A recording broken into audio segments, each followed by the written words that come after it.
नमस्कार साथियों, तेज सिविल्स के ऑनलाइन प्लेटफॉर्म पर आप सभी का हार्दिक स्वागत एवं अभिनंदन। कैसे हो आप सब लोग? बढ़िया चल रही है तैयारी? तो जैसा कि मैंने आपको पहले ही बताया था कि हम इंडियन इकोनॉमी का पूरा जो सिलेबस है वो कवर अप कर लेंगे। तो सबसे पहले हमने जो भारत सरकार का बजट है उसको पढ़ लिया, उसके बाद में इंडियन इकोनॉमी सर्वे है उसको कंप्लीट कर लिया, और अब हम शुरू कर रहे हैं बेसिक इंडियन इकोनॉमी के कंसेप्ट। हर बार प्री में यहाँ से क्वेश्चन पूछे जाते हैं, और कुछ टॉपिक ऐसे हैं जिनसे मेंस में भी डायरेक्ट क्वेश्चन बनते हैं, तो इनको हम समझने का प्रयास करेंगे। क्योंकि ये जो टॉपिक है जहां पर मैं बताऊंगा समझने का प्रयास करेंगे उसको समझना, क्योंकि वहां से क्वेश्चन है वो एनालिटिकल टाइप के ही आएंगे, अप्रोच जो अप्लाइड वेल क्वेश्चन है वो आएंगे, तो आपको वहां पर रट्टे विद्या काम आपके नहीं आएगी। तो इस टॉपिक को हमने, जैसे ये हमारा जो आज का टॉपिक है इन्फ्लेशन, इसको क्या ढंग से समझना है। इसकी वजह ये कि कोई भी आप प्री का पेपर उठा के देख लो, मेंस का उठा के देख लो, हर बार इस टॉपिक से कोई ना कोई किसी भी एग्जाम में पूछा जाता है। हर एग्जाम में इन्फ्लेशन यानी मुद्रास्फीति से कोई ना कोई क्वेश्चन जरूर आता है। तो हम आराम से इस टॉपिक को समझने का प्रयास करेंगे, थोड़ा टाइम जरूर लेंगे, पर इस टॉपिक को सबसे अच्छे तरीके से समझेंगे, क्योंकि इकोनॉमी में सबसे ज्यादा अप्लाइड जो टॉपिक है वो इन्फ्लेशन है। तो इसको समझने का प्रयास करें। तो चलिए शुरू करते हैं। मुद्रास्फीति यानी इन्फ्लेशन, यानी जिसको आम बोलचाल की भाषा में क्या कहते हैं, हम महंगाई कहते हैं। तो मुद्रास्फीति, आप इस वर्ड से सभी वाकिफ होंगे, आपने डेली लाइफ में सुना होगा कि महंगाई बढ़ गई। आप में से अधिकांश स्टूडेंट इसको कनेक्ट कर पा रहे होंगे कि वो रूम लेकर जयपुर जोधपुर जहाँ पर भी रहते होंगे, तो जैसे शाम को या सुबह को सब्जी लाने जाते होंगे, या फिर जो भी आप किराना का सामान लेके जाने जाते हो, कहते होंगे यार आज प्याज कितने महंगे हो गए, आलू यार इतने महंगे हुए, चावल 120 रुपए किलो हो गए, टमाटर 80 रुपए किलो हो गए, बहुत महंगाई बढ़ गई है मार्केट में। ठीक है, तो वो महंगाई क्या है? मुद्रास्फीति। इसी को हम समझेंगे। अब मुद्रास्फीति और महंगाई एक जैसे वर्ड होते हैं, एक आध अंतर वो हम आगे समझ लेंगे। तो आज तक तो जो हमने महंगाई पढ़ा वो हमने बेसिक चीजें महंगाई के बारे में जाना कि ये महंगाई होती है, कि भाई इसका भाव बढ़ गया तो ये महंगाई हो गई। अब आज थोड़ा सा इससे थोड़ा सा अलग हम इकोनॉमी के पर्सपेक्टिव से देखेंगे कि इकोनॉमी के अंतर्गत महंगाई क्या होती है, इसको हम समझने का प्रयास करेंगे। तो एज ए इकोनॉमिक स्टूडेंट आपको इसको समझना है मुद्रास्फीति को। अखबार में भी प्राय, न्यूज़पेपर, सोशल मीडिया, सब जगह ये इन्फ्लेशन मुद्रास्फीति टॉपिक बना रहता है कि आज महंगाई वो हो गई वो हो गई। सदन में भी जब विधानसभा या लोकसभा का सत्र चल रहा होता है, संसद या विधानमंडल का, वहां पर भी ये चर्चा का विषय बना रहता है। तो इसको समझने का प्रयास करते हैं। इस टॉपिक के अंतर्गत हम क्या क्या पढ़ेंगे वो देख लेते हैं, जो रूपरेखा है। तो सबसे पहले पढ़ेंगे हम इस टॉपिक के अंतर्गत इन्फ्लेशन क्या है, मुद्रास्फीति। मुद्रास्फीति क्या है ये पढ़ेंगे,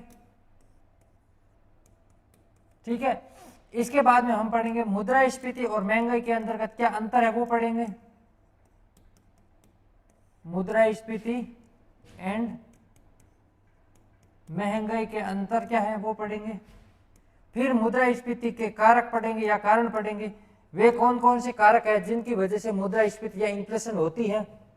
फिर मुद्रास्फीति का मापन पढ़ेंगे कि मुद्रास्फीति का मापन हम कैसे पढ़ेंगे, जिसमें हम WPI CPI वगैरह पढ़ते हैं वो पढ़ेंगे।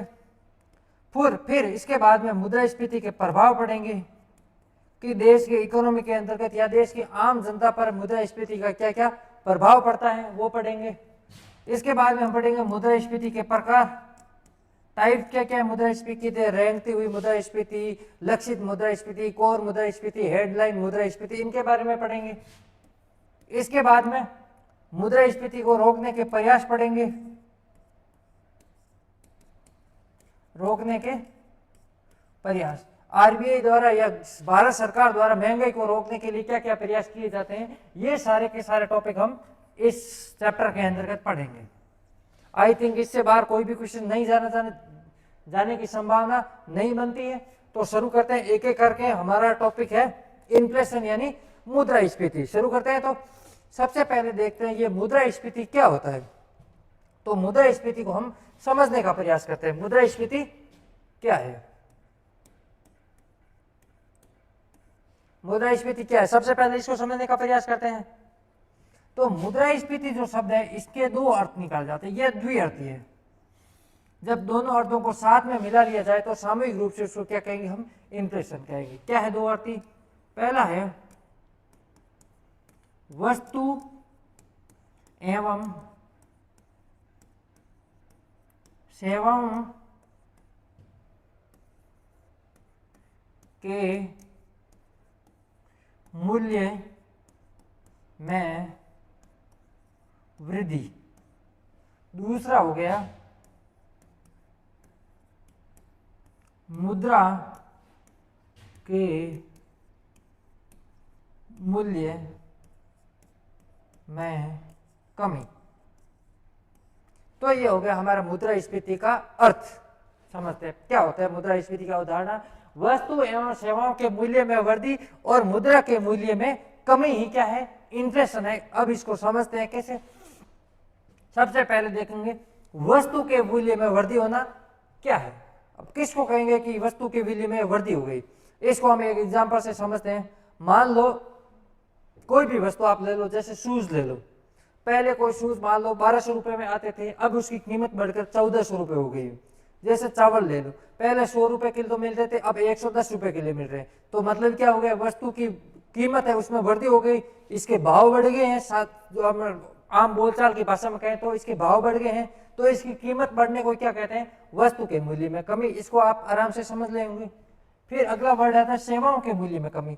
जैसे आप सबने सुना होगा थोड़े दिन पहले, थोड़े दिन नहीं कुछ महीनों पहले, जो जितने भी टेलीकॉम कंपनियां हैं जैसे रिलायंस जियो है, एयरटेल है, वोडाफोन है, इन्होंने अपने जो मोबाइल टैरिफ दर है इनको बढ़ा दी, रिचार्ज प्लान बढ़ा दी सबने। पहले जो कम होते थे अब 50 रुपए लगभग समय एक्स्ट्रा हो रहे हैं। तो जो इन्होंने क्या कर दिया, अपने टैरिफ दरों को बढ़ा दिया है। इसी को क्या कहेंगे हम, सेवाओं के मूल्य में वृद्धि। अब है जो कि सेवाओं के मूल्य में, ये क्या कहलाती है, जो मोबाइल कंपनियां ये सारी की सारी सेवाओं में आती, अब सेवाओं के मूल्य में वृद्धि हो गई। तो सेवाओं के, वस्तु एवं सेवाओं के मूल्य में वृद्धि होना मतलब इनके भाव बढ़ना। किसके भाव बढ़ना, वस्तु के और सेवाओं के। उसको हम क्या कहेंगे, मुद्रास्फीति या इन्फ्लेशन, महंगाई कहेंगे। दूसरा वर्ड हमारा आता है मुद्रा के मूल्य में कमी होना। अब ये सर मुद्रा का मूल्य क्या होता है, इसको समझने का प्रयास करते हैं। ये इंपॉर्टेंट वर्ड है, आपको ध्यान रखना है। अगर आपने ये दो वर्ड है, वस्तु एवं सेवाओं के मूल्य में वृद्धि और मुद्रा के मूल्य में कमी, इन दोनों को आराम से समझ लिया तो आपका लगभग मुद्रास्फीति टॉपिक पूरा समझ में आ गया होगा। ये दोनों की वर्ड है, इनको आराम से समझना। पहला तो आराम से समझ में आ गया, कोई इश्यू नहीं था। सेकंड में कुछ आता है कि ये मुद्रा का मूल्य क्या होता है, मुद्रा के मूल्य में कमी क्या होता है। इसको हम एक एग्जाम्पल से समझ लें। माना कि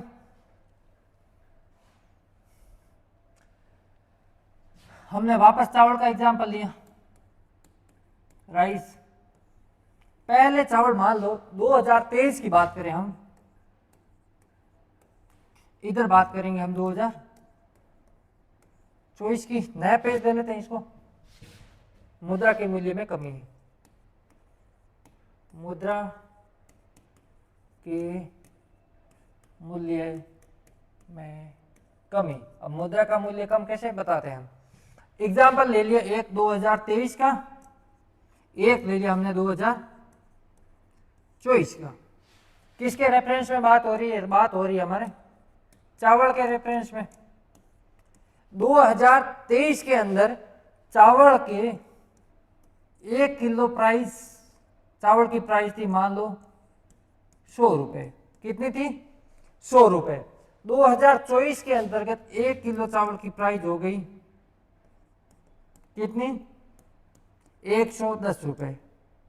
समझ रहे हो आप, क्या समझे कि 2023 के अंतर्गत 1 किलो चावल की कीमत थी 100 रुपए, अब हो गई 1 किलो चावल की कीमत कितनी, 110 रुपए। अब मुद्रा का मूल्य कम कैसा हो रहा है, इसको समझते हैं। पहले हम 100 रुपए के अंतर्गत कितना चावल खरीद सकते थे, 1 किलो। परंतु 2024 में क्या 100 रुपए में 1 किलो चावल खरीद सकते हैं, नहीं खरीद सकते। इसका मतलब जो मुद्रा के द्वारा, या फिर इसको पैसे ही होंगे, तो 100 रुपए में जो चीज हम पहले खरीद सकते थे वो हम प्रेजेंट में नहीं खरीद सकते। इसका मतलब क्या हो गया कि मुद्रा का मूल्य कम हो गया। 100 रुपए के द्वारा जो पहले वस्तु खरीदी जाती थी वो अब नहीं खरीद सकते। इसका मतलब क्या हो गया कि मुद्रा की क्या हो गई, क्रय क्षमता कम हो गई, खरीदने की पावर कम हो गई। दूसरे शब्दों में कहें तो इसकी जो औकात है वो खरीदने की औकात ही कम हो गई। पहले 100 रुपए में ये 1 किलो खरीद सकता था, अब 100 रुपए में 1 किलो नहीं खरीद सकता। इसके लिए हमें 110 रुपए देने पड़ रहे हैं। इसका मतलब 10 रुपए हमें एक्स्ट्रा देने पड़ रहे हैं। एक्स्ट्रा क्यों देने पड़ रहे हैं, क्योंकि अब जो 100 रुपए की वैल्यू है, पहले की 100 रुपए की वैल्यू और वर्तमान में 110 रुपए की वैल्यू बराबर है। इसका मतलब क्या हो गया, मुद्रा की जो वैल्यू है वो कम हो गई। इसी को क्या कहेंगे हम, मुद्रा के मूल्य में कमी। अर्थात मुद्रा के द्वारा वस्तुओं को जो परचेजिंग करने की पावर है, खरीदने की पावर है, क्रय करने की क्षमता है, अगर वो कम हो जाती है उसी को क्या कहते हैं, मुद्रा के मूल्य में कमी होना। पहले 100 रुपए में 1 किलो चावल खरीदने की औकात थी, अब 100 रुपए में चावल की 1 किलो खरीदने की औकात नहीं बची, अब 110 रुपए देने पड़ रहे हैं, मतलब हमें 10 रुपए एक्स्ट्रा देने पड़ रहे हैं। इसका मतलब क्या हो गया, इसके खरीदने की पावर, परचेजिंग पावर कम हो गई है। इसी को क्या कहेंगे, मुद्रा के मूल्य में कमी होना। तो मुद्रा के मूल्य में कमी होना मतलब मुद्रा के द्वारा वस्तु एवं सेवाओं को खरीदने की जो क्षमता है, क्रय करने की क्षमता है, उसमें कमी होना, ये क्या कहलाता है, मुद्रा के मूल्य में कमी होना। तो दोनों टॉपिक हमारे क्लियर हो गए। पहला इसका अर्थ क्या था, वस्तु एवं सेवाओं की कीमतों में वृद्धि होना, हमने पहले अभी पढ़ा। वस्तु एवं सेवाओं के मूल्य में वृद्धि होना, क्लियर हो गया, कोई दिक्कत नहीं। वस्तु एवं सेवाओं की मतलब जैसे चावल की कीमतें बढ़ गई, मोबाइल की टैरिफ दरें बढ़ गई, इसी को क्या कहेंगे, मतलब इनके भाव बढ़ गए। फिर मुद्रा के मूल्य में कमी होना मतलब मुद्रा के द्वारा या फिर पैसों के, जो भी पैसे होते हैं, करेंसी होता है, इसके द्वारा जो भी उनकी खरीदने की क्षमता है, क्रय करने की क्षमता है, परचेजिंग पावर है, वो अगर कम हो जाती है तो उसको क्या कहेंगे, मुद्रा के मूल्य में कमी होना। कुल मिला के इन्फ्लेशन का मतलब क्या हो गया, वस्तु एवं सेवाओं के मूल्य में वृद्धि होना एवं मुद्रा के मूल्य में कमी होना ही क्या कहलाता है, मुद्रास्फीति या इन्फ्लेशन कहलाता है। इसमें से कोई किसी को दिक्कत नहीं, सबको समझ में आ गया। अब हम आगे बढ़ते हैं और हमारी स्लाइड में पढ़ते हैं। स्लाइड में क्या दे रखा है, मुद्रास्फीति अर्थ वस्तु एवं सेवाओं की कीमतों में वृद्धि की दर और मुद्रा के मूल्य में कमी की दर क्या कहलाती है, इन्फ्लेशन कहलाती है। ये इंग्लिश वर्ड है, जिसको भी भाई फोटो लेना वो फोटो ले लो। एक मिनट में साइड में हो जाता हूं, स्क्रीनशॉट जिसको लेना है स्क्रीनशॉट ले लो।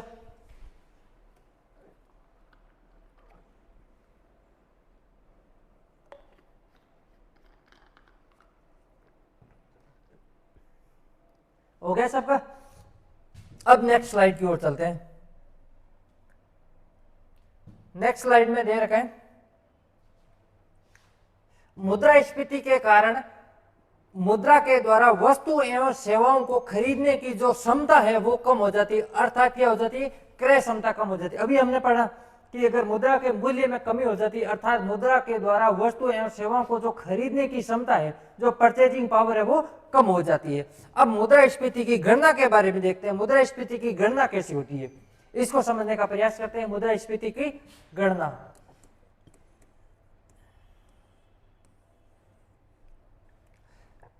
वन लाइनर क्वेश्चन या फिर स्टेटमेंट में पूछा जा सकता है। तो मुद्रास्फीति की गणना है वो प्रत्येक मासिक आधार पर होती है।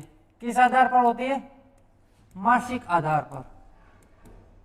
तो ये अगर वन लाइनर में पूछा है तो ध्यान रखना, मुद्रास्फीति की गणना होती है तो मुद्रास्फीति की गणना किस आधार पर होती है, प्रत्येक माह होती है। हर माह मुद्रास्फीति की अलग अलग अखबारों में हम पढ़ते हैं कि जनवरी माह की मुद्रास्फीति इतना प्रतिशत रही, फरवरी की इतना रही, हम पढ़ते हैं। तो ये हो गया हमारा मुद्रास्फीति की गणना है वो प्रत्येक माह होती है। अब गणना होती कैसी है इसको समझते हैं। इससे समझने से पहले एक चीज हम समझते हैं, मुद्रास्फीति और महंगाई में डिफरेंस क्या होता है। सबसे पहले हम देखेंगे मुद्रास्फीति और महंगाई में अंतर क्या है, इसको समझने का प्रयास करेंगे। एक वर्ड आता है आपके मुद्रास्फीति और दूसरा वर्ड आता है आपके महंगाई। कई बार ये इंटरव्यू में ये क्वेश्चन पूछा गया है कि मुद्रास्फीति या महंगाई एक ही होती है या अलग अलग होते हैं। एक ही होती है, परंतु इसमें सामान्य जो बेसिक अंतर होता है वो हम समझने का प्रयास करेंगे। मान लो 2023 के अंदर कोई वस्तु मिल रही है 50 रुपए में और 2024 में उसी वस्तु की कीमत बढ़कर हो गई 60 रुपए। 2023 में 50 रुपए मिल रही थी, 2024 में इसकी कीमत हो गई 60 रुपए। इसका मतलब कीमत कितनी बढ़ गई, 10 रुपए इसकी कीमत बढ़ गई। तो ये जो 10 रुपए इसकी कीमत बढ़ी है, इसको क्या कहेंगे हम, इसको हम कहेंगे महंगाई। क्या कहेंगे, महंगाई। ध्यान रखना, ये हमारी क्या होगी, इन्फ्लेशन, सॉरी महंगाई। महंगाई किसको कहेंगे, जो वस्तु एवं सेवाओं की कीमत बढ़ी है उसको क्या कहेंगे, महंगाई। 50 रुपए मिलती थी, अब 60 रुपए मिल रही है, 10 रुपए बढ़ गई किसकी कीमत, ये क्या हो गई हमारी महंगाई। हम कहते हैं ना कि भाई यार पहले 40 रुपए में मिल रहा था, अब 60 रुपए मिल रहा है, यार 20 रुपए ये चीज महंगी हो गई। जैसे रिचार्ज प्लान है तो रिचार्ज प्लान पहले 240 का होता था, 250 का होता था, अब 300 का हो गया, तो रिचार्ज प्लान 50 रुपए महंगा हो गया। तो ये क्या होता है? महंगाई। अब होती है हमारी मुद्रास्फीति। तो क्या होती है? मुद्रास्फीति का मतलब होता है जो ये महंगाई है, इस महंगाई की दर, महंगाई की दर, महंगाई की दर ही मुद्रास्फीति या इन्फ्लेशन कहलाती है। आपको दर ज्ञात करना होता है, मैथ्स में हम पढ़ते हैं दर ज्ञात करना कैसे करते हैं, अभी देख लेते हैं महंगाई की दर कैसे। अब इसको एग्जांपल से देखते हैं। महंगाई कितना रुपए बढ़ी? इसी एग्जांपल में महंगाई बढ़ी हमारे 10 रुपए। महंगाई किस पर बढ़ी? बेस लिखते हैं नीचे में, तो 50 रुपए पर महंगाई बढ़ी। और दर ज्ञात करने के लिए किससे गुणा करते हैं? 100 से गुणा करते हैं। तो ये गया 2 बार, तो ये हो गया 20%। तो ये हमारी हो गई क्या? 20% हमारी क्या हो गई? मुद्रास्फीति। तो मुद्रास्फीति को हमेशा प्रतिशत में व्यक्त किया जाता है, क्योंकि ये दर है। और दर कितने, दर हमेशा कैसे व्यक्त करते हैं हम? परसेंटेज के अंदर व्यक्त करते हैं। तो कहीं पर भी आप न्यूज़पेपर पढ़ लो, चाहे टीवी अखबार में कहीं पर भी देख लो, हमेशा ये लिखा आएगा कि इस वर्ष की मुद्रास्फीति दर है वो 5% रही, 8% रही, -3% रही। हम पढ़ते हैं मुद्रास्फीति की दर अपने उच्चतम स्तर पर पहुंच गई। ऐसा कभी नहीं आएगा कि मुद्रास्फीति अपने उच्चतम स्तर पर पहुंच गई, नहीं, मुद्रास्फीति की दर है। तो मुद्रास्फीति हमेशा किस में व्यक्त की जाती है? परसेंटेज में। तो महंगाई और मुद्रास्फीति में अंतर समझ में आ गया? महंगाई होती है वस्तु एवं सेवाओं की कीमतों में कितनी वृद्धि हो रही है, वो महंगाई। और जो महंगाई की दर है वो क्या कहलाती है? आपके मुद्रास्फीति। तो आपको समझ में आ गया मुद्रास्फीति और महंगाई में क्या अंतर है, क्या डिफरेंस है?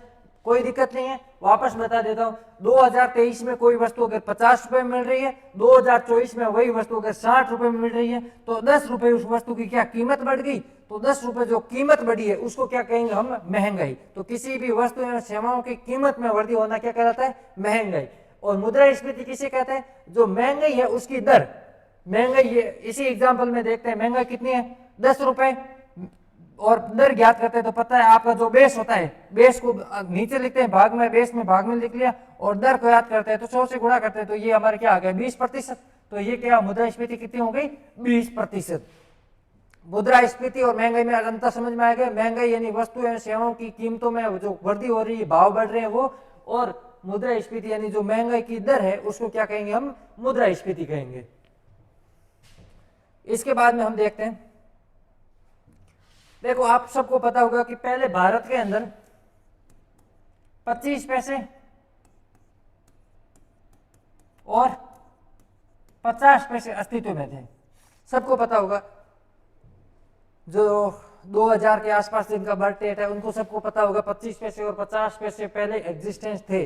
इसमें हम वस्तुएं एवं सेवाएं खरीद सकते थे। परंतु वर्तमान में 25 पैसे और 50 पैसे प्रचलन में नहीं है, एग्जिस्ट नहीं कर रहे हैं। इसकी वजह क्या है? इसकी वजह हम जो अभी हमने पढ़ा वही है। इसकी वजह है कि 25 पैसे और 50 पैसे के अंदर हम वर्तमान में कुछ भी खरीद नहीं सकते। क्यों खरीद नहीं सकते?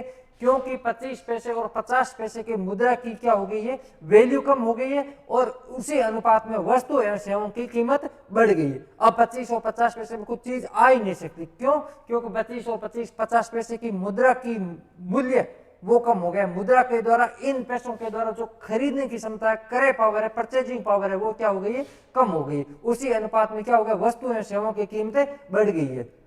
इसका मतलब मुद्रास्फीति की वजह से 25 पैसे और 50 पैसे वर्तमान में अस्तित्व में नहीं। हम जैसे याद है आप सबको बचपन में 50 पैसे में वो 1 रुपए में 2 आइसक्रीम आती थी। सबको, मुझे वो एक प्लास्टिक के, मतलब एक यूं प्लास्टिक की एक थैली होती थी, उसी के अंदर वो पैक होती थी, और उसको हमारे वहाँ तो चुस्की कहते थे, आपको मुझे नहीं पता क्या कहते थे। वो उसमें कलर ही होता था, कलर और बर्फ होता था, वो तो कुछ होता नहीं था, पर नाम तो आइसक्रीम था। सिर्फ आइस थी, क्रीम तो उसमें होती नहीं थी, ठीक है। तो वही उसमें उस समय मिलती थी, परंतु अब नहीं मिलता, क्योंकि अब ये प्रचलन में नहीं है। इसकी वजह क्या है? 25 पैसे और 50 पैसे की वैल्यू खत्म हो चुकी है। इसमें हम कोई भी वस्तु एवं सेवा को खरीद नहीं सकते, क्योंकि इन मुद्राओं की जो मूल्य है उसमें कमी हो चुकी है। तो इसका मतलब क्या होगा कि मुद्रास्फीति के द्वारा, जब मुद्रास्फीति होगी तो मुद्रा की मूल्य में कमी हो जाएगी। इसको एक एग्जांपल से, जिस प्रकार एक दीमक होता है, दीमक तो लकड़ी में होता है, तो दीमक होने की वजह से क्या होगा, धीरे धीरे लकड़ियां वो खराब होनी शुरू हो जाएगी, हमारा जो घर का फर्नीचर वगैरह वो खराब होना शुरू हो जाता है दीमक की वजह से, और एक टाइम बाद देखते हैं कि पूरा फर्नीचर खराब हो गया। इसका मतलब क्या कि अब फर्नीचर की कोई वैल्यू, कीमत रही नहीं। तो उस प्रकार अगर मुद्रास्फीति कंटिन्यू लगातार बनी रहती है तो मुद्रा का मूल्य क्या हो जाएगा, कम हो जाएगा, और एट द एंड मुद्रा का मूल्य ही खत्म हो जाएगा, वो मुद्रा ही अपने आप में समाप्त हो जाएगी। ठीक है, तो इन्फ्लेशन इतनी ज्यादा खतरनाक मानी जाती है। तो इन्फ्लेशन को आप समझ गए होंगे, और 25 पैसे और 50 पैसे वर्तमान अस्तित्व में क्यों नहीं, ये भी आप अच्छे से समझ गए होंगे। अब शुरू करते हैं हमारा मुद्रास्फीति का मापन। मापन कैसे होता है इसको देखते हैं। तो मुद्रास्फीति का जो मापन होता है वो मासिक आधार पर होता है। अभी हमने पढ़ा किस आधार पर होता है, मासिक आधार पर। मतलब क्या होगा, प्रत्येक महीने,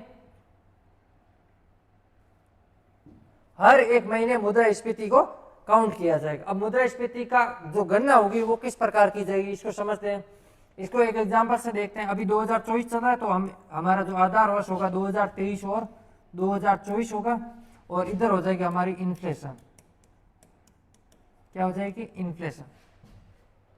देखते हैं 2-3 महीने ले लेते हैं, जनवरी, फरवरी और मार्च। सबका बेसिक आधार वर्ष, आधार जो कीमत है वो 100 रुपए ले लेते हैं।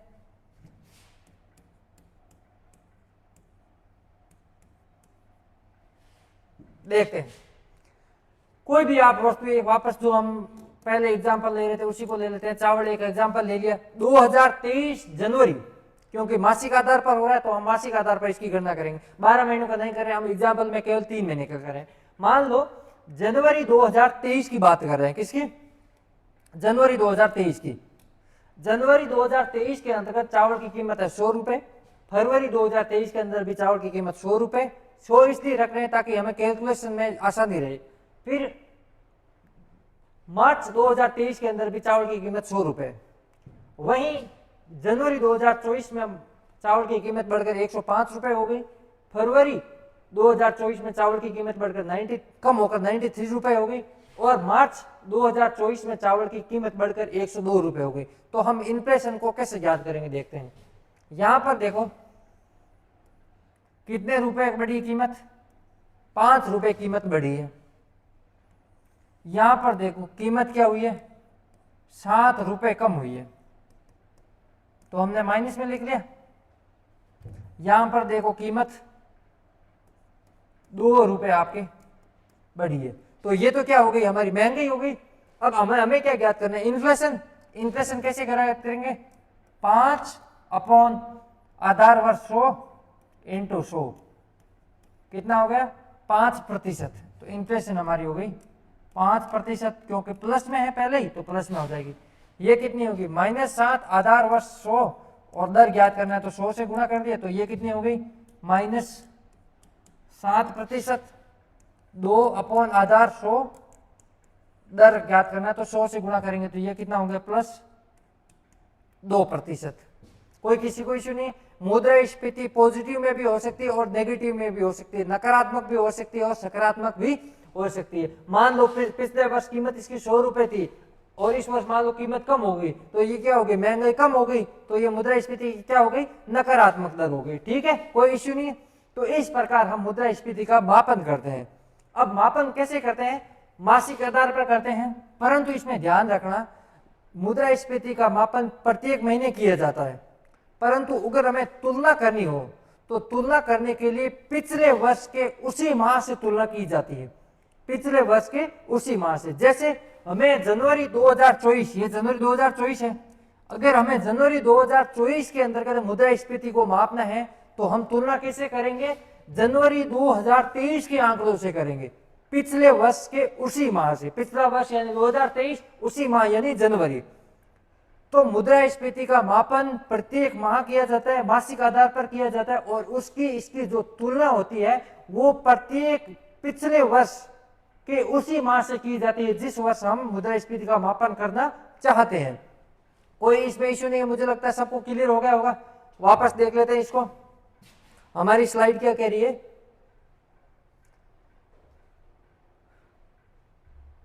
स्लाइड में लिखा हुआ है कि मुद्रास्फीति की गणना प्रत्येक माह की जाती है, करेक्ट है, हमने पढ़ लिया।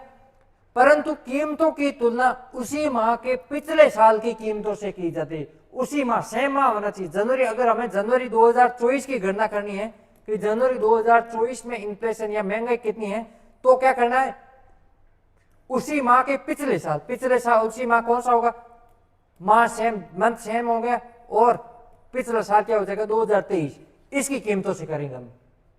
क्लियर होगा, कोई इश्यू नहीं किसी को भी, ठीक है। यहां पर हमने देख लिया, अगर हमें जनवरी 2024 की मुद्रास्फीति की दर ज्ञात करनी है तो उसी माह यानी जनवरी 2023 की जो आंकड़े हैं उसी आधार पर हम करेंगे। तो इसको, जिस किसी को भी आपको स्क्रीनशॉट लेना है वो स्क्रीनशॉट ले लो।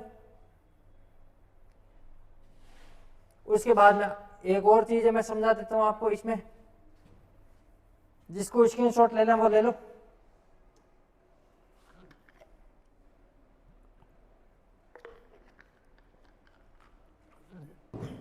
ले लिया। इसमें एक और टॉपिक है वो मैं बता देता हूं आपको।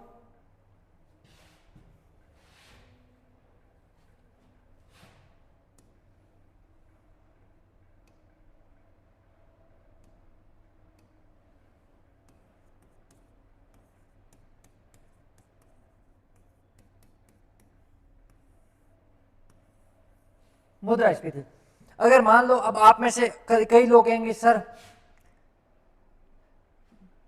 कोई 5 चीज ले ली, 5 वस्तु ले ली कि सर एक ही कीमत तो बढ़ रही है, ये हमारे पास 5 कीमत है, ए बी सी डी और ई।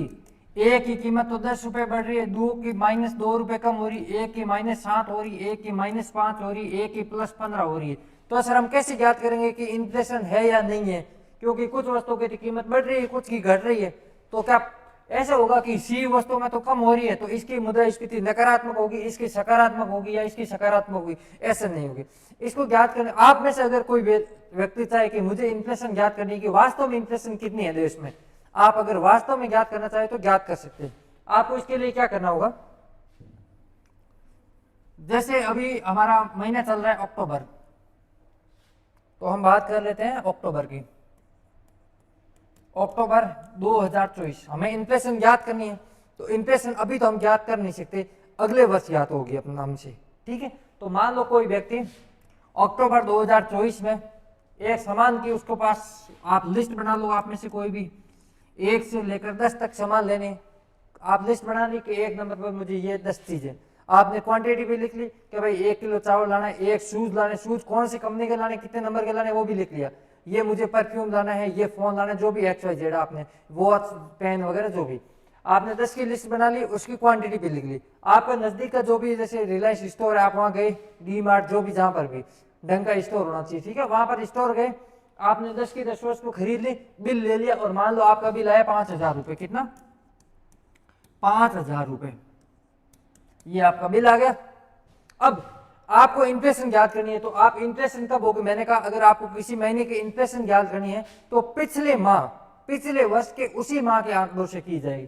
क्योंकि हमारे पास पिछले वर्ष के उसी माह के आंकड़े नहीं है, तो हम क्या करेंगे, हम इन्फ्लेशन कब ज्ञात कर पाएंगे, अक्टूबर 2025 में ज्ञात कर पाएंगे, क्योंकि अक्टूबर 2025 में हमारे पास अक्टूबर 2024 के आंकड़े ये रहेंगे कि हमारी कीमत 5000 रहेगी। तो अब हम क्या करने, अक्टूबर 2025 को वही 10 आइटम और उतनी ही क्वांटिटी में, सेम क्वांटिटी में लेकर सेम शॉप पर जाना है, ठीक है, और सेम वो वस्तुएं खरीदनी है जो हमने 1 साल पहले खरीदी थी, 2024 को खरीदी थी, और उसका बिल देखना है। मान लो उसका बिल अगर आ जाए 5200 रुपये, या फिर आ जाए 4900 400 रुपये, जितना भी वॉट एवर, ठीक है। तो इसके आधार पर आप इन्फ्लेशन ज्ञात कर सकते हो। मान लो आपका बिल 5200 रुपये आया, तो आप इन्फ्लेशन कैसे ज्ञात करोगी, पहले पिछली बार कितना आया 5000, अब 5200, मतलब क्या हो गया, 200 रुपये कीमत बढ़ गई है। इसमें क्या हुआ है, 100 रुपये माइनस हुई है, तो ये 200 रुपये बढ़ गई है। किस पर बढ़ी है, 5000 पर, गुणा कर देंगे 100 से, 1 2 1 2 1 1 4, तो हमारी इन्फ्लेशन कितनी हुई इसमें +4%। तो हम अगर हमारा पिछले माह का बिल जो 2024 में हमने लिया उस वस्तु का कीमत अगर 5,000 बिल आया और वापस हम अगले साल गए और 5200 रुपए आया, तो हम ये मानेंगे कि महंगाई की दर कितनी है, +4%। अगर हमारा बिल 4,900 रुपए आता है तो हम देखेंगे इसको कैसे ज्ञात करेंगे, 100/5000 गुणा पुनः 100, 1 2 1 2 1 1 3 0 से 3 0 गया, 5 से 2, ये क्या हो गया, -2%। अगर हमारा बिल 4,900 रुपए आ रहा है तो हम ये कहेंगे कि हमारे मुद्रास्फीति है वो -2% है, मतलब मुद्रास्फीति क्या हो गई है, कम हो गई है। इसका मतलब क्या हो गया कि जो 10 वस्तुएं थी, किसी वस्तु की तो कीमत बढ़ी होगी, किसी वस्तु की कीमत घटी होगी। इसका मतलब इंडिविजुअल वस्तुओं की नहीं देखी जाती है, समग्र जितनी भी वस्तु और सेवाएं होती है उसके आधार पर तैयार किया जाता है ये इन्फ्लेशन की दर। मतलब क्या हो गया, जितनी भी वस्तु और सेवाएं होती उनके औसत ज्ञात किया जाता है और उन औसत के आधार पर मुद्रास्फीति की गणना है वो की जाती है। आपको क्लियर हो गया होगा कि मुद्रास्फीति की गणना कैसे की जाती है। एक वस्तु का इंडिविजुअल नहीं देखेंगे, सबका एक साथ में देखेंगे, ठीक है। तो ये हो गया हमारा, ये दोनों हो गए पॉइंट। थोड़ी क्लास लंबी जा रही है पर पूरा टॉपिक मैं कह रहा हूं ना 100% अप्लाइड टॉपिक है, एनालिटिकल टॉपिक है, आपको समझना है। आप अगर ये समझ लिए तो सारे क्वेश्चन आपको एक बार वापस रिवाइज करोगे हो जाएगा, आपके कोई दिक्कत नहीं। अब मुद्रास्फीति के कारण कौन कौन से, वे कौन कौन से कारक है जिसकी वजह से इन्फ्लेशन बढ़ती है। तो मुख्यतः इसमें 3 कारक माने जाते हैं, मांग प्रेरित मुद्रास्फीति या फिर इसको कहेंगे मांग जनित मुद्रास्फीति, सेकंड आती है आपूर्ति जनित या आपूर्ति प्रेरित, और थर्ड आती है लागत प्रेरित। तो हम एक एक करके तीनों को समझेंगे और ध्यान में रखना एग्जाम में यहां से सबसे ज्यादा क्वेश्चन पूछे जाने की संभावना होती है। ये अप्लाइड क्वेश्चनों में जो हम कहते हैं अप्लाइड क्वेश्चन की बात करते हैं तो वो मुद्रास्फीति के जो कारण या कारक है वहां से सबसे ज्यादा पूछे जाते हैं, ठीक है। तो इनको आपको ध्यान में रखना है। क्वेश्चन इसमें 3 टाइप से आएंगे, 2 टाइप से आएंगे। एक तो आएंगे निम्नलिखित में से कौन सा मुद्रास्फीति का कारण है या नहीं है, कारण पूछ सकता है या कारक जो भी दे सकता है वर्ड, ठीक है। या फिर इंडिविजुअल पूछा जा सकता है निम्नलिखित में से कौन सा मुद्रास्फीति का मांग जनित या मांग प्रेरित कारक है या नहीं। या तो पूरा मुद्रास्फीति का पूछेगा या किसी एक, जो इंडिविजुअल हम 3 पढ़ रहे हैं तीनों में से किसी का एक का पूछ सकता है। तो हमारे याद रखना है डिमांड पुल। अब आज हम पढ़ेंगे डिमांड पुल के बारे में। डिमांड पुल मुद्रास्फीति किसे कहते हैं, वस्तु एवं सेवाओं की मांग बढ़ने से, वर्ड से क्या पता चला है, मांग प्रेरित मुद्रास्फीति, मतलब मांग की वजह से जो मुद्रास्फीति बढ़ रही है। तो मतलब मार्केट के अंदर अगर वस्तु एवं सेवाओं की मांग बहुत ज्यादा है, अगर मांग ज्यादा होगी तो क्या होगी, प्रोडक्शन अगर उतना नहीं हो रहा है और डिमांड ज्यादा है, डिमांड ज्यादा है तो क्या हो जाएगी, वस्तु एवं सेवाओं की कीमत अपने आप बढ़ जाएगी। सिंपल सी बात है। मान लो किसी आप में कोई 10 स्टूडेंट है, किसी गांव में 10 लोग हैं, सबके पास मान लो 1-1 लाख रुपए, कितने रुपए हैं, 10 आदमी है, 10 के पास कितने रुपए हैं, 1-1 लाख रुपए। एक पास में कोई दुकान है, उस गांव में सिर्फ एक ही दुकान है और उस वो एक ही दुकान है जो मोबाइल बेचता है और मोबाइल की कीमत है मान लो 70,000 रुपए। कितनी कीमत है, 70,000 रुपए। और सभी 10 लोग हैं, उनके पास 1-1 लाख रुपए हैं और इन सभी 10 को क्या चाहिए, मोबाइल चाहिए। ये सब चाहते हैं कि हमें क्या करना है, मोबाइल खरीदना है, ये इनकी आवश्यकता है, इनके पास पैसा है इसलिए खरीदना चाहते हैं मोबाइल। इस दुकानदार के पास सिर्फ 5 ही मोबाइल है। कितने मोबाइल है, 5। खरीदने वाले कितने हैं, 10। सबको जरूरत है। अब क्या करेंगे, एक आएगा कि 50,000 मैं 70,000, तो दूसरा बोलेगा नहीं मैं 72,000 दूंगा, तीसरा कहेगा नहीं मैं 75,000 दूंगा। धीरे धीरे करते क्या हो जाएगी, ये कीमत 1 लाख तक पहुंच जाएगी, ठीक है, क्योंकि 1 लाख रुपए इनके पास है, या फिर 95 जहां पर भी ये पहुंचा देंगे। तो क्या हो गया, एक्चुअल कीमत कम थी परंतु क्योंकि प्रोडक्शन इतना ही था, प्रोडक्शन मांग कितनी थी, 10 की थी और आपूर्ति कितनी की हो रही है, 5 की हो रही है। तो मतलब मांग ज्यादा है और आपूर्ति कम है, इसकी वजह से क्या होगी, इसकी कीमत 70,000 से मान लो बढ़कर कितनी होगी, 1 लाख रुपए तक होगी।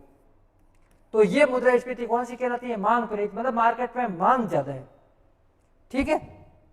अब मांग ज्यादा कैसे है, मांग ज्यादा कब होगी ये बताओ, हमने पहले ही देख लिया। मांग तभी ज्यादा होगी जब लोगों के पास पैसा होगा, मार्केट में जो मनी सप्लाई है, मुद्रा की आपूर्ति ज्यादा होगी। जब लोगों के पास जेब भारी होगी ना, तो मांग वो कन्वर्ट मांग पैदा करेंगी। अगर जे भी हल्के है ना तो मांग कोई पैदा नहीं करेगी। हमें से अधिकांश स्टूडेंट स्ट्रगल लाइफ में है, मध्यम वर्गीय परिवार से है, तो हम मांग ज्यादा सर्जित नहीं करते, क्योंकि हम अपनी जो बुनियादी आवश्यकता है उसी के अनुसार हमारा घर वालों के पास फिक्स आता है महीने के 7,000 रुपए 8,000 जिसके भी जितने आ रहे हैं, तो हमें उससे पता है ये इनसे ही हमें एडजस्ट करना है। तो हम क्या करते हैं, ज्यादा मार्केट में मांग सर्जित है नहीं करते हैं। तो मांग कब सर्जित होती है, जब ज्यादा पैसे पास में होते हैं तब होते हैं। अब पैसे मार्केट में कैसे आएंगे वो देखते हैं हम। ये जितने भी कारण है इसके हम पढ़ेंगे 5-7 कारण। तो इन कारणों में एक चीज कॉमन ध्यान में रखना, सब लास्ट में हम जितने भी कारण का निष्कर्ष में यही पहुंचेंगे कि इस चीज की वजह से मार्केट में मांग बढ़ी है, और मांग बढ़ी है तो वस्तु एवं सेवा की कीमत बढ़ी है, और कीमत वस्तु एवं सेवाओं की कीमत बढ़ने से इन्फ्लेशन बढ़ी है। सबके लास्ट में यही होना है, ध्यान रखना, क्योंकि हम मांग का टॉपिक पढ़ रहे हैं तो मांग वही होगी। अब देख लेते हैं सस्ती मौद्रिक नीति से कैसे बढ़ती है, इसको समझने का प्रयास करते हैं हम। क्या है मांग प्रेरित मुद्रास्फीति का प्रथम कारक है सस्ती मौद्रिक नीति। जो मॉनेटरी पॉलिसी है वो अगर सस्ती हो तो इसकी वजह से भी मुद्रास्फीति बढ़ती है। कैसे, इसको हम समझने का प्रयास करते हैं। सबसे पहले हमने पहले भी इसके बारे में क्यूबिट सीरीज में बहुत बार डिस्कस किया है कि मौद्रिक नीति किसके द्वारा जारी की जाती है। मौद्रिक नीति हमारे आरबीआई के द्वारा, देश का जो केंद्रीय बैंक है, भारत के संदर्भ में देखें तो reserve bank of India RBI के द्वारा मौद्रिक नीति जारी की जाती है। मौद्रिक नीति के अंदर हमने टूल्स पढ़े, जैसे bank rate, repo rate, reverse repo rate, CRR, SLR, हमारे MSF वगैरह खूब सारी चीजें पढ़ ली। जब हम मॉनेटरी पॉलिसी पढ़ेंगे तो इनको सारों को पढ़ लेंगे, ठीक है, कोई इश्यू नहीं है। अब मौद्रिक नीति के संदर्भ में सबसे पहले एक वर्ड आता है, हमने पढ़ा RR, सबने पढ़ा है, रेपो रेट। क्या होता है रेपो रेट? रेपो रेट में जो केंद्रीय बैंक है, केंद्रीय बैंक या फिर यूं कहें आरबीआई, भारत के संदर्भ में देखें तो आरबीआई द्वारा बैंकों को शॉर्ट टाइम के लिए पैसा दो लोन दिया जाता है।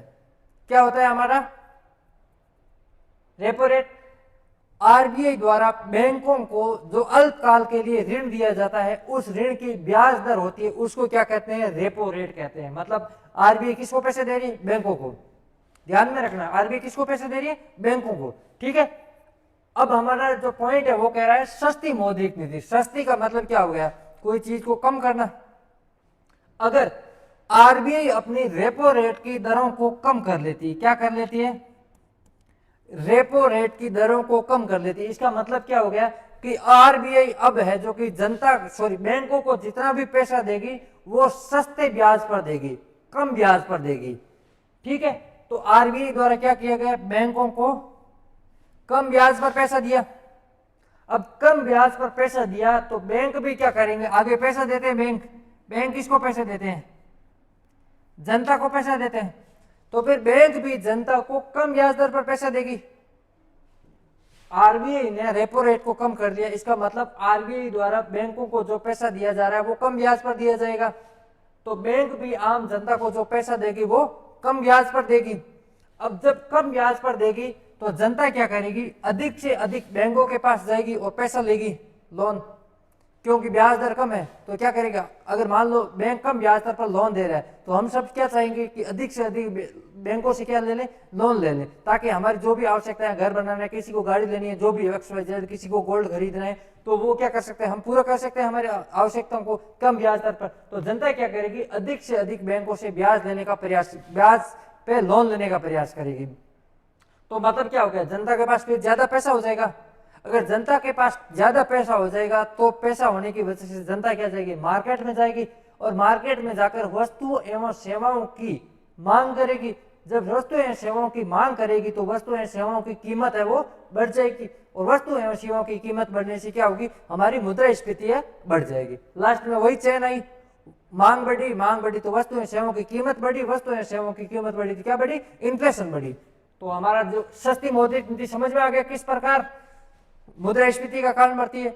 सस्ती मौद्रिक नीति के अंतर्गत आरबीआई अपनी रेपो रेट कम कर देती है। रेपो रेट कम कर देती है, इसकी वजह से आरबीआई द्वारा बैंकों को कम ब्याज दर पर लोन दिया जाता है। कम ब्याज दर पर अगर बैंकों को लोन दिया जाता है तो बैंक भी आम जनता को कम ब्याज दर पर लोन देगी। तो कम ब्याज दर पर लोन देगी तो जनता है जो कि ज्यादा से ज्यादा बैंकों से लोन लेगी, और जब ज्यादा से ज्यादा बैंकों से लोन लेगी तो मार्केट में पैसा ज्यादा होगा, और मार्केट में जब पैसा ज्यादा होगा तो मांग ज्यादा होगी। मांग ज्यादा होगी तो वस्तु एवं सेवाओं की कीमतें बढ़ेगी, और वस्तु एवं सेवाओं की कीमतें बढ़ेगी तो क्या बढ़ेगी? इन्फ्लेशन बढ़ेगी। तो ये हो गया हमारा सस्ती मौद्रिक नीति। ध्यान रखना है, अगर पूछ ले कि निम्नलिखित में से कौन सा मांग प्रेरित मुद्रास्फीति का कारण है, अगर वहां पहले ऑप्शन आ जाए कि रेपो रेट की दरों को कम करना, तो हमें सही करना है। अगर रेपो रेट की दरें बढ़ जाती है तो मांग प्रेरित मुद्रास्फीति नहीं होगी, ध्यान में रखना। रेपो रेट की दर अगर कम होगी तभी क्या होगी? मांग प्रेरित या मांग जनित मुद्रास्फीति बढ़ेगी। तो पहला हमारा पॉइंट याद तैयार हो गया, कोई इश्यू नहीं है। इसके बाद में हमारा दूसरा बिंदु है सार्वजनिक व्यय में वृद्धि। क्या है? सार्वजनिक व्यय में वृद्धि कैसे देखते हैं? पहले भी मैंने क्यूबिक सीरीज में आपको बताया था कि इकोनॉमी के अंदर सार्वजनिक शब्द का मतलब होता है सरकारी, ना कि पब्लिक। इकोनॉमी के अंतर्गत जो सार्वजनिक शब्द होता है इसका मतलब क्या होता है? सरकारी।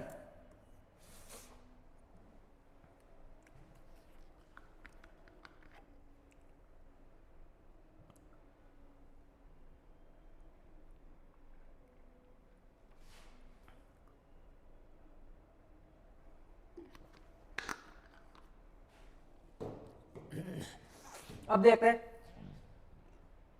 सार्वजनिक व्यय में वृद्धि। इस वर्ड से पता चल रहा है कि अगर सरकार ज्यादा पैसा खर्च करेगी तो भी मुद्रास्फीति बढ़ेगी। कैसे? मान लो सरकार ज्यादा पैसा खर्च कर रही है, मान लो सरकार अपना इंफ्रास्ट्रक्चर जो बुनियादी ढांचे का विकास कर रही है, सड़क रेलवे वगैरह, इनका ज्यादा विकास कर रही है, तो इनसे भी मुद्रास्फीति बढ़ती है। कैसे? मान लो सड़क क्षेत्र में सरकार ज्यादा पैसे खर्च कर रही है, व्यय ज्यादा कर रही है, तो सड़क क्षेत्र में ज्यादा व्यय करने से क्या होगा? सड़क क्षेत्र से संबंधित जितने भी काम करने वाले प्रभाग है उनकी आमदनी बढ़ेगी। जैसे डामर वाला है, ठीक है, बजरी वाले, जो भी सड़क से जो सड़क का कच्चा मटेरियल होता है उनसे संबंधित जितने भी उद्योग है वहां मांग बढ़ेगी, उनके पास पैसा जाएगा। वहां जो डामर क्षेत्र में काम करने वाले लोग मजदूर है उनके पास भी पैसा जाएगा। फिर सड़क बनाने के लिए जो ठेकेदार होगा उसके पास पैसा जाएगा। ठेकेदार के पास जो मजदूर होंगे उन मजदूरों के पास भी पैसे जाएंगे। तो जब सबके पास पैसे जाएंगे तो पैसे जाने के बाद वो क्या करेंगे? मार्केट में जाएंगे, मार्केट में जाकर मांग सर्जित करेंगे। मांग सर्जित करेंगे तो वस्तु एवं सेवा की कीमत बढ़ेगी, वस्तु एवं सेवा की कीमत बढ़ेगी तो मुद्रास्फीति बढ़ेगी। तो सरकार अपने खर्च में, ये तो अगर कहीं पर भी अगर ऐसा वर्ड मिल जाएगा जहां पर खर्च ज्यादा हो रहा है, तो जहां पर भी खर्च ज्यादा हो रहा है तो मार्केट में पैसा ज्यादा आएगा। तो आपको अगर हो सकता है ये हम जो भी कारण पढ़ रहे हैं इनसे अलग कोई कारण बता दे, तो जहां पर भी अगर मार्केट में पैसा ज्यादा हो रहा है तो वहां पर मुद्रास्फीति बढ़ेगी, ध्यान रख लेना। जहां पर भी पैसा मार्केट में ज्यादा जा रहा है, अब पैसा सरकारी खर्च ज्यादा होगा तो खर्च ज्यादा होगा तो लोगों के पास पैसा होगा ज्यादा, और लोगों के पास जब काम करने वाले लोगों के पास पैसा ज्यादा होगा तो मार्केट में पैसा भी ज्यादा हो जाएगा। तो मुद्रा के जो सप्लाई है, मुद्रा की आपूर्ति है वो अधिक हो जाएगी, और इसकी वजह से क्या बढ़ जाएगा? हमारा इन्फ्लेशन। तो ये हो गया हमारा। तो एक बार जिसको स्क्रीनशॉट लेना वो ले लो।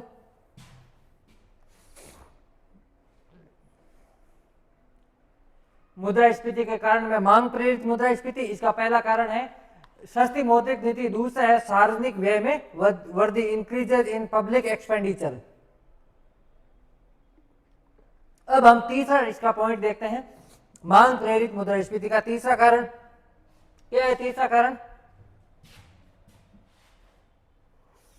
इसका तीसरा कारण है ब्लैक मनी, काला धन। क्या है? काला धन। एक होता है ब्लैक मनी और एक होता है white money. White money white white होता है, ब्लैक मनी ब्लैक होता है ना। ऐसा बिल्कुल नहीं होता। ब्लैक मनी और व्हाइट मनी जो नॉर्मल मनी होता है ऐसा ही रहता है, अलग उसमें कुछ नहीं, कलर जैसा कुछ नहीं होता, ठीक है, एक ही होते हैं दोनों। अब ब्लैक मनी किसको कहेंगे? वह धन जिस पर सरकार को किसी भी प्रकार का टैक्स नहीं दिया जाता, ठीक है, उसको बैंक खातों में दर्ज नहीं किया जाता और उस पैसे को सरकार से छुपाया जाता है, ठीक है। सरकार को उसके बारे में जानकारी नहीं होती। वह धन जिसको सरकार के बारे में ना तो जानकारी होती है, ना ही सरकार को टैक्स या कर चुकाया जाता है और ना ही उसे खातों में दर्शाया जाता है, उस प्रकार के धन को क्या कहते हैं? काला धन या ब्लैक मनी। जैसे भ्रष्टाचार से, घोटालों से जो धन व्यय सर्जित किया जाता है लोगों के द्वारा, उसको क्या कहते हैं? हम ब्लैक मनी या काला धन कहते हैं। तो भ्रष्टाचार और घोटालों वाला पता ही आपको, इनसे सब वाकिफ होंगे और इस काला धन से सबके वाकिफ होंगे। अब ये ब्लैक मनी, काला धन है, वो भारत में एक सिमिलर समानांतर अर्थव्यवस्था चला रही। कैसे देखते हैं? अब मान लो ब्लैक मनी होगी तो ब्लैक मनी मुद्रास्फीति को कैसे बढ़ाएगी? अब इसको समझने का प्रयास हम करते हैं। अब किसी के पास ब्लैक मनी है तो वो ना तो अपने बैंक अकाउंट में डाल सकता है, तो क्या करेगा? वो ना ही घर पे रख सकता है इतना बड़ा अमाउंट, तो वो क्या करेंगे? लोग कहीं ना कहीं इन्वेस्ट करेंगे और अधिकांश जो इनका इन्वेस्ट होता है या तो जमीन में होता है या फिर गोल्ड में होता है, प्रॉपर्टीज में ज्यादा होता है। तो मान लो किसी के पास पैसा है ज्यादा ब्लैक मनी का, तो वो क्या करेगा? किसी प्रॉपर्टी डीलर के पास जाएगा और उससे जमीन खरीदेगा या प्लॉट खरीदेगा। मान लो प्लॉट की कीमत, वास्तविक कीमत है 2 लाख रुपए। प्लॉट की वास्तविक कीमत कितनी है किसी के? मान लो, या जमीन खरीदेगा तो 1 हेक्टेयर जमीन की कीमत कितनी है? 2 लाख रुपए, ठीक है। तो वो क्या करेंगे? जो काला धन वाले व्यक्ति, वो उस व्यक्ति को जाके कहेगा, भाई मैं तेरे को 2 लाख के हिसाब से रुपए दे दूंगा, परंतु तू डॉक्यूमेंट में ये बताएगा कि कितने जमीन मैंने 50,000 में दिए। तेरे को पैसे तो मैं 2 लाख के हिसाब से दूंगा, परंतु कागज में कितने बताना है? हमें 50,000 ही बताना है।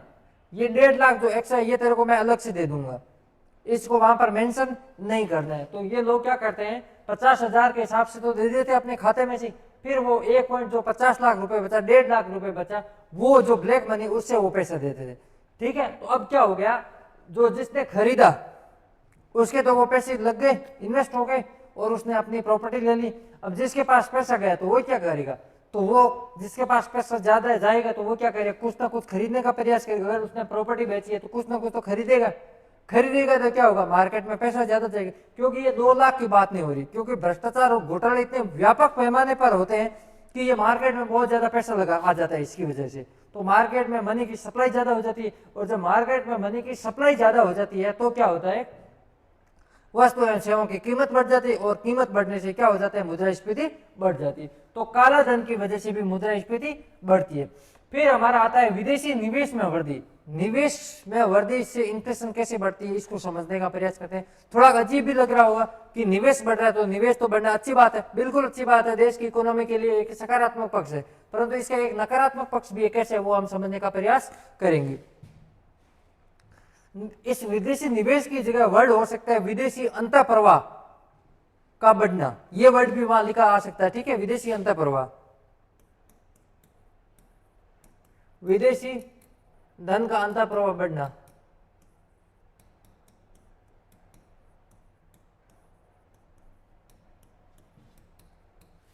विदेशी धन का अंतःप्रवाह बढ़ना, ये वर्ड भी वहां लिखा आ सकता है, या फिर निवेश में वृद्धि, विदेशी निवेश में वृद्धि, कोई कुछ भी कह सकते हो।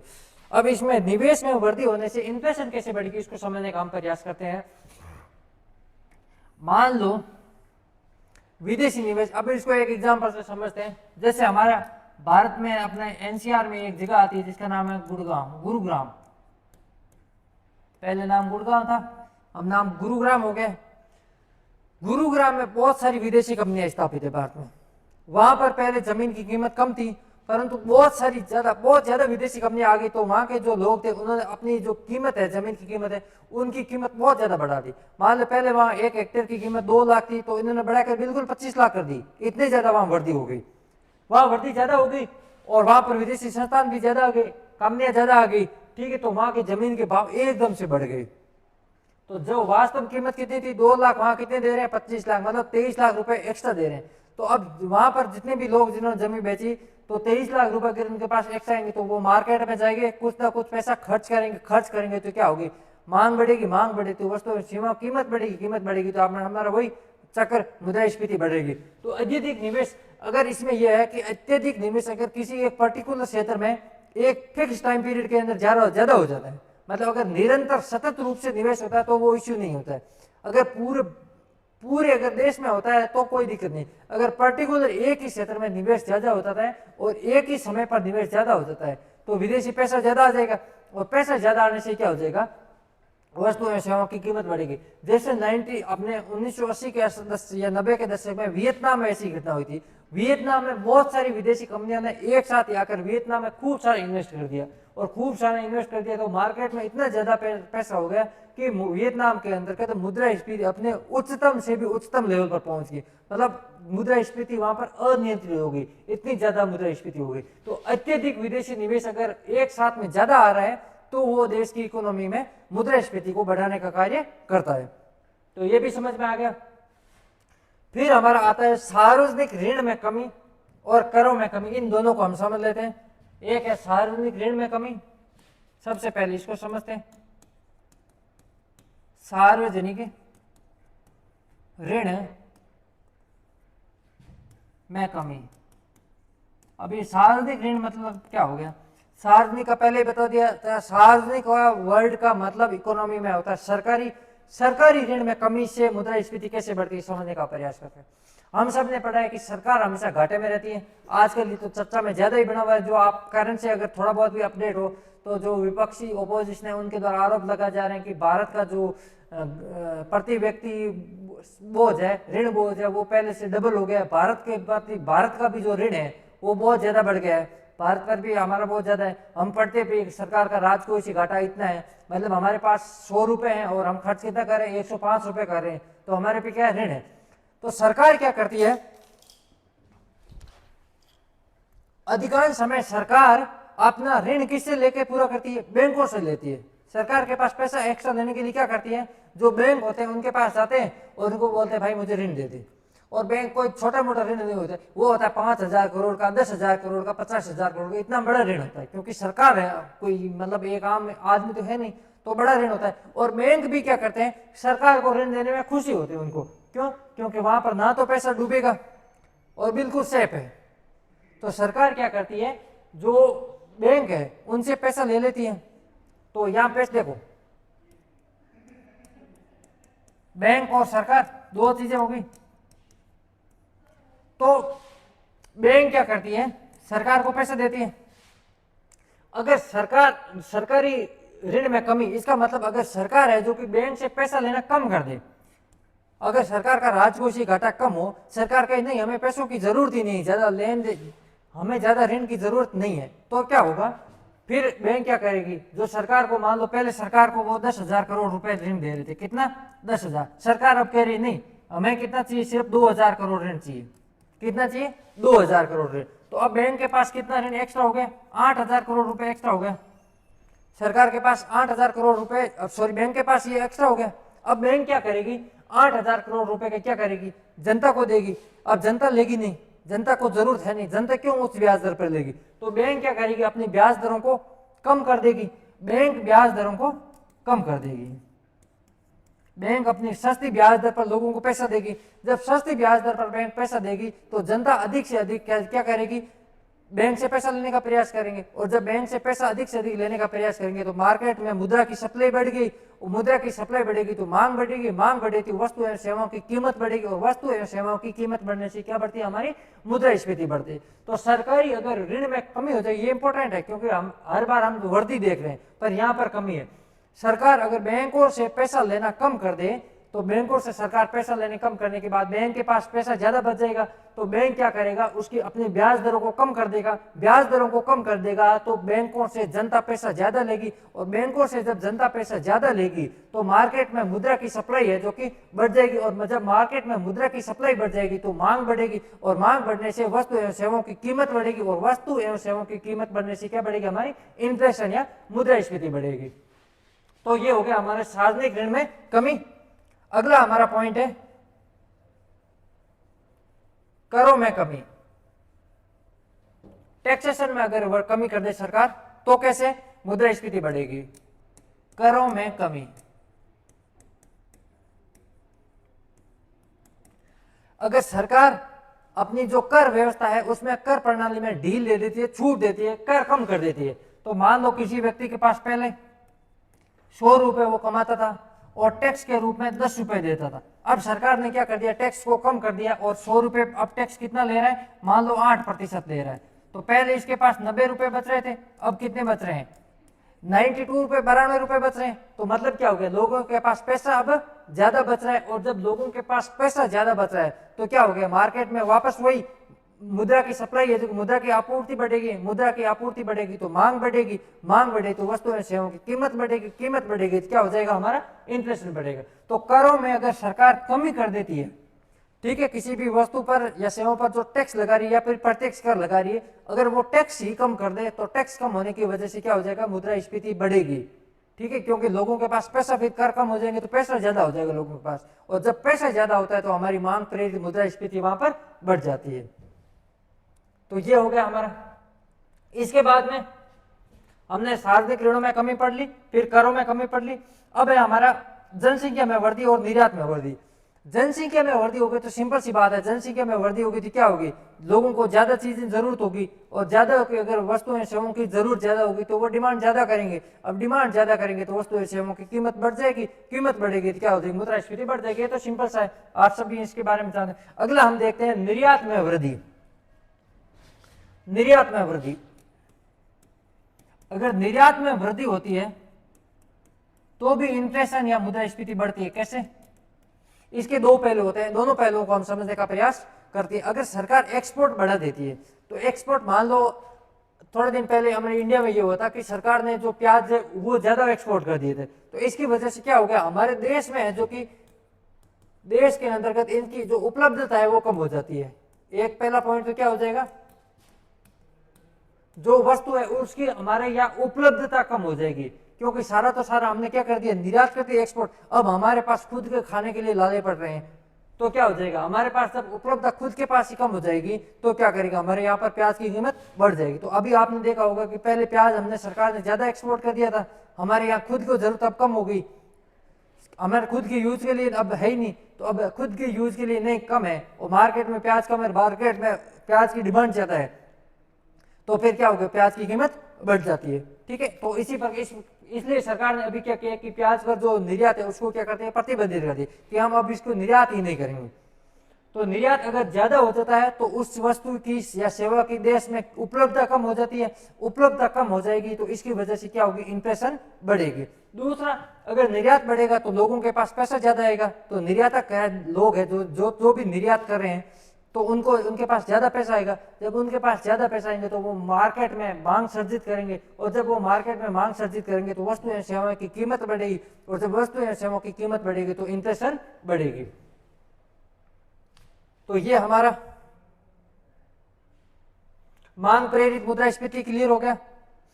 तो इसी के साथ ये मांग प्रेरित हमारा पूरा हो जाता है। एक बार इसको हम रिवाइंड करके वापस देख लेते हैं, आज हमने क्या क्या पढ़ा। सबसे पहले हमने पढ़ा मुद्रास्फीति क्या होती है। तो मुद्रास्फीति क्या होती है, वस्तु एवं सेवाओं की कीमत में वृद्धि होना एवं मुद्रा के मूल्य में कमी होना, ये क्या कहलाता है, मुद्रास्फीति या इन्फ्लेशन कहलाता है।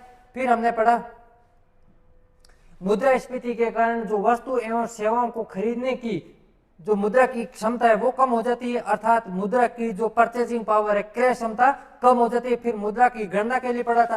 तो मुद्रा की गणना में हमने पढ़ा कि मुद्रा की गणना है वो प्रत्येक माह की जाती है, परंतु कीमतों की तुलना उसी माह के पिछले साल की कीमतों से की जाती है।